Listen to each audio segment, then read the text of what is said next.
Okay, so another quote. The identify the typical objectives of testing. It's good for you to kind of try to memorize as much as you can out of these. So basically, the objectives are to prevent defects by evaluating work products such as requirements, user stories, design, or code. Verify whether all specified requirements have been fulfilled. Check whether the test object is complete and validate, if it works as the users expected. To build confidence, so it's essential part, and you're going to be asked like, oh, how do you feel about these? Are you confident about these? And then you have to express your opinions and feelings based on facts, of course, of the product. How confident are you with these after your test is complete? Trying to find defects and failures, that's the number one thing. It's not the only one, but it's the number one thing that you wanted to measure your work, is to find defects and failures, and to prevent them as well. It's not just about create a list of bugs and defects. It's about how can I help to prevent that and work as a team on the quality and minimize the risks and identify those risks as well, and help in how to mitigate those risks, and to provide sufficient information to stakeholders. So you wanted to give them facts and help them take an informative decision, and you help provide that information, especially around the quality of the system. And really important, does it comply with contractual or legal or regulatory requirements or any standards that needs to be? So I do have clients that government body where there are certain laws that get changed, and you have to comply with certain requirements, and this is like an essential part of the test as well. And I don't know if you remember a few years ago about GDPR. If you are in Europe, and I am in Britain, United Kingdom, so GDPR was a big thing. So I think there's a equivalent to that in America and in Brazil as well. But yeah, it's something that you work around. Does the system meets that standard?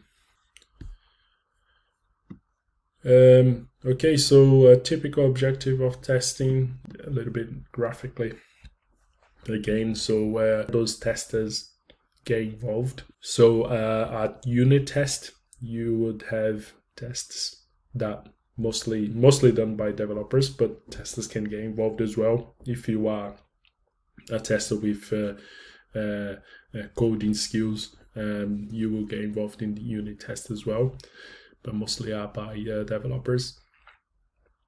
And then after the units, then you have the component test. Ensure that each component works as specified.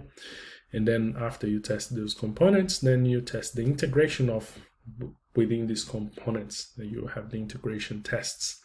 Ensure that each component works together. And then once that is complete, then you system test. And then you have the system test, where under the system test, you have the functional test to verify the functional requirements as, are they satisfied.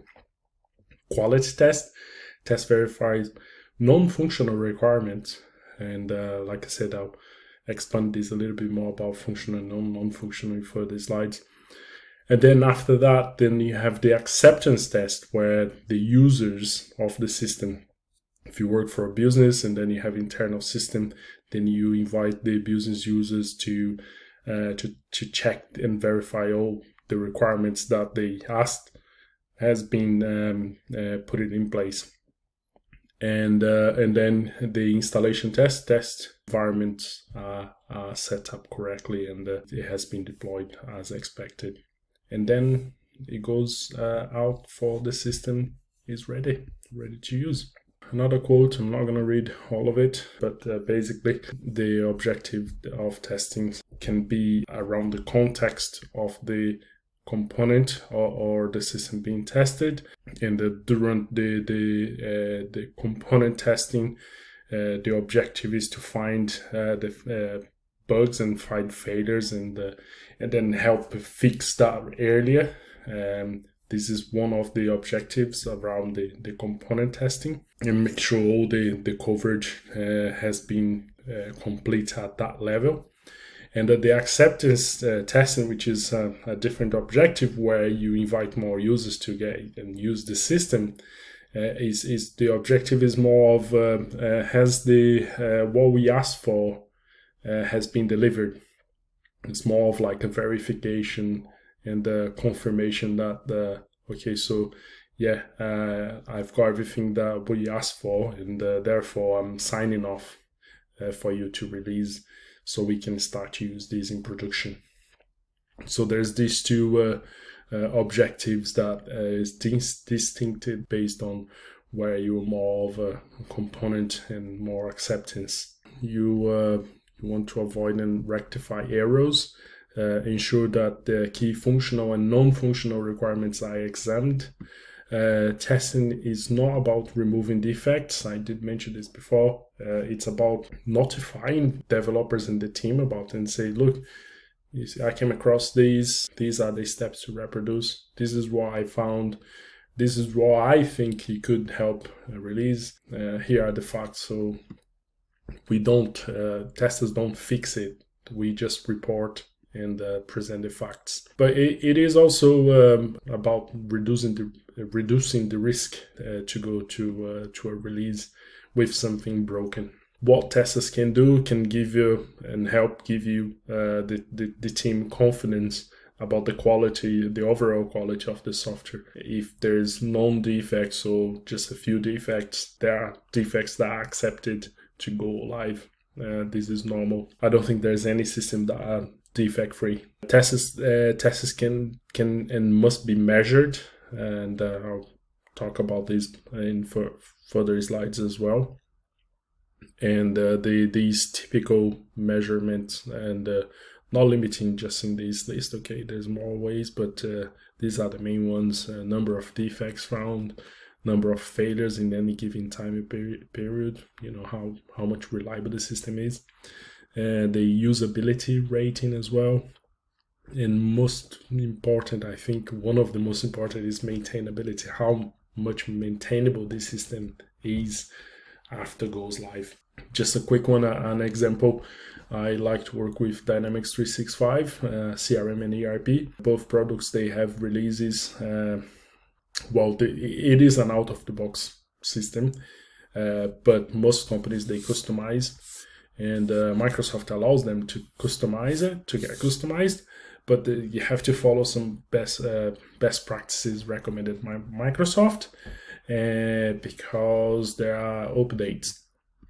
And Dynamics CRM specifically, there's 2 upgrades a year, April, October, Wave 1 and Wave 2. As part of the test, you wanted to make sure that whenever it's customized, can you think about the maintainability as well of that customization in a way that whenever it comes the upgrades as well, can these be a problem in future? How do we find out that? How we just open the discussion and talk about these topic about maintainability, how maintainable these change that we're putting in place now in a project or enhancement or customization or integration of an external tool can have an impact on the system. And that's quite important.